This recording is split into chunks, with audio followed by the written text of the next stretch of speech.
I'm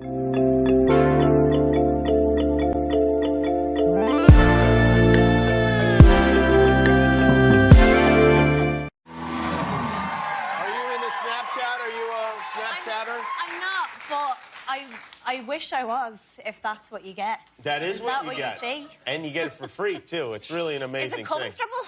Yeah, it's fun. Yeah, it's good. It's okay. Yeah. You can breathe. Your third Oscar nomination, and you're a very young person. I mean, there are people who go their whole lives and don't even get one Oscar nomination. It's really a remarkable thing.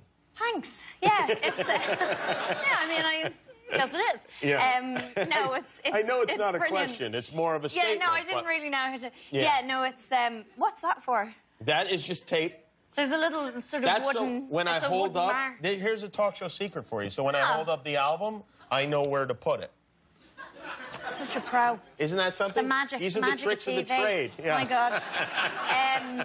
But, yeah, it's... To go back to your non-question question, to my non-question, Jimmy, yeah. No, it's great, because you never expect it to happen again. Yeah. Do you know what I mean? So every time you kind of go, oh, Timothy Chalamet was here last night. Yeah, with Oprah. With Oprah as well, that's Good, she's right. not on again today. Oh, are Even you? though Kyle's great, but like... You would have been nervous around Oprah? No, I think I just would have wanted to hug her. The whole really? time. Well, I think I would have had to come out with her. She would have hugged you, probably. Do you think I mean, so? yeah, I think she would. I think she absolutely would do that. hope so. You've not met Oprah? Never. Oh, wow. I've been in the same room as her. Well, when she made the speech at the Globes. Oh, yeah, you were there for the speech. Which was so brilliant. Yeah, and everybody wanted her to be president after that, but you never got to meet her. I never got to meet her. Well, I think that's Maybe something. when I vote for her. Yeah. Are you allowed to vote here in the United States? I don't know, actually. I don't know. Am I? I'm not a resident here. Oh, then no way. So, no. Not now. Not anymore, now, you're not. No, this is probably going to be your last Oscars because you're not going to be able to get back in here. Probably. I'll be booted out. You better win this time. Oh, my God. So pressure. no, there's a lot of pressure. You're going to have to be on via FaceTime at the Oscars. Or Snapchat. Do a Snapchat. When it is your third Oscars, is it less exciting the third time? Be honest. Well, I haven't been to it yet, so I don't know. No, it'll be brilliant. Like, it's been very different every time, or each time I've gone. So I've gone twice. In what ways has it been different? Well, the first time I just didn't know anyone and nobody knew me, and it was myself, my mum, and my dad, and we flew over. You were a kid. I was a kid. Yeah. I was 13 years old, and we flew over from New Zealand because I was shooting a film there at the time with Peter Jackson, who's like Mr. Academy Award. He's won so many of them. Yeah. And we went over, and all I remember from the night, out of everything, out of the whole experience, is me doing an interview and being in the foreground and of this camera shot and kind of going, oh, yeah, it's just so great to be here. And my mum was in the background, and she had this dress that had a sort of, like, long train, and George Clooney was stood on the train, and he didn't realise. So my mum had, like, never been on a red carpet before, and she's in the background while I'm kind of going, oh, the Oscars are great. And she's like, yeah, excuse me. George, excuse me, and she keeps tapping him on the shoulder, and he, like, won't turn around. And then it gets, like, more and more aggressive, so she's like, George, and he won't turn around, and then eventually he just sort of, like, you know, goes away. And she came up to me afterwards, and she was like, you'll never believe what just happened to me. You'll never believe what George Clooney just did to me. Was that her first time being trampled by a sexiest man alive? Yeah.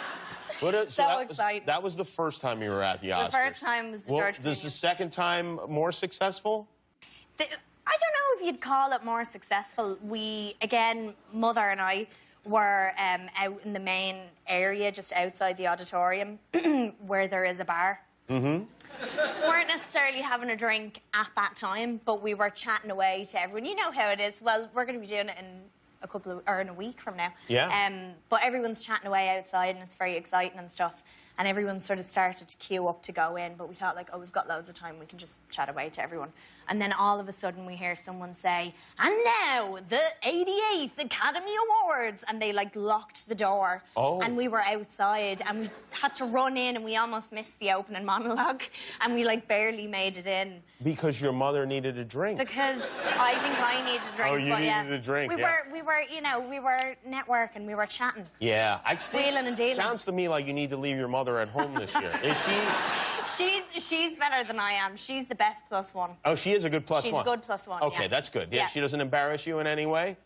No, apart from the George Clooney. Well, that was really George's that was more fault. on George Yeah. so than Mom. I think. Well, George technically was on Mom, but yeah, I see what you're saying. Don't say that. Don't say that. So, I mentioned Timothy Chalamet Yeah. because he was here last night. Are you friendly with him? Because you guys were also... Yeah. I mean, he was in Lady Bird as well. It was Call Me By Your Name. Yeah, we smooched a lot. In Right. Lady Is it Bird, true so we that know each other quite you well. encouraged him to get a fake ID during the shooting of that film? No, I would never. I You would did, never. yeah. I would never do that. I would Because- never. I would never.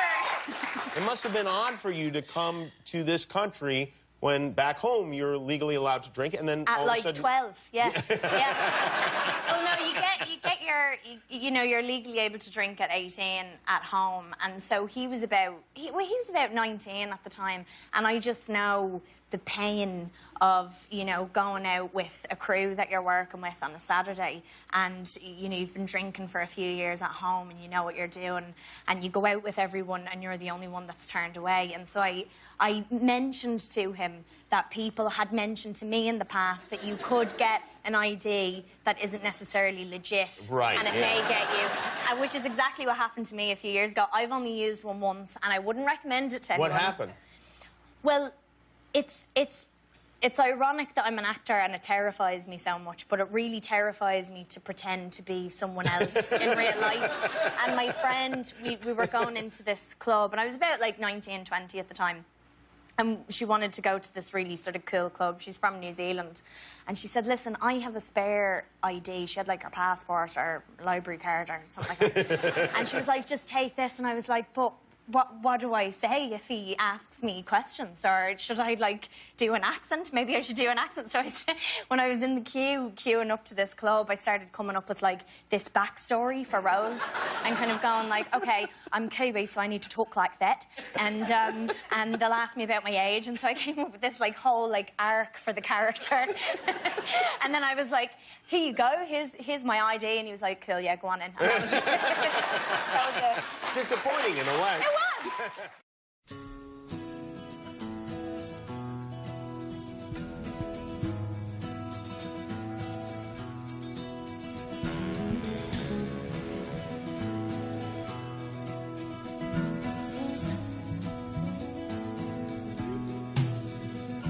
You got your